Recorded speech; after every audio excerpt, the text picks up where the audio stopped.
Most people don't clamp their eggs in little machines. And most people don't mark on them with pencils. But then most people aren't eggers, like Bobbie Unsworth. To unscramble this poached problem, let me explain. Mrs. Unsworth collects eggshells and then decorates them. Several years ago, she saw another lady's eggs at an art show, and that started it all.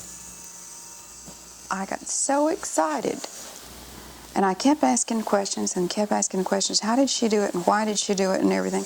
She was telling me, and I told my husband, I said, I'm going to do that. And he said, don't you know you can't ever do that?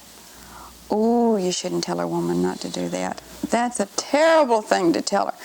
And so I didn't start for a little while, and then when I did, I started with little chicken eggs, and then I graduated.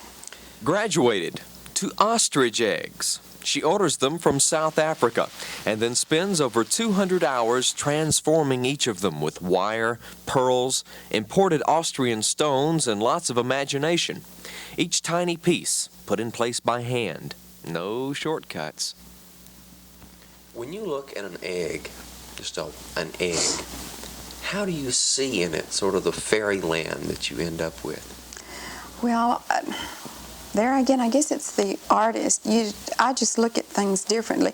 Like when I go shopping or go on a trip, I have an eye for eggs, and I look at things like, can I use that on my eggs or with my eggs or under my eggs? And then I can see that with one of my eggs, and then I have a mental picture. I basically know what I'm going to do to it, but not ever really what it's going to look like until I'm finished.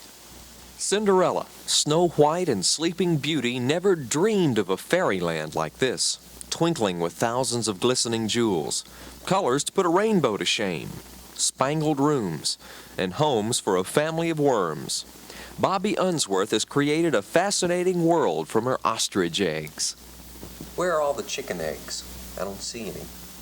They're in the supermarket, and they're going to stay there, too, as far as I'm concerned. I don't use chicken eggs because I started out with them because I couldn't get anything else. And I don't like to work with them. They're common. And besides that, they're fragile. Don't you imagine it would make breakfast awful interesting if they laid eggs like that? Extremely so, since I don't eat eggs anymore. I bet it would be uncomfortable, though. Wouldn't it? With Bobbie Unsworth in Rome, Georgia, this is Andy Johnston.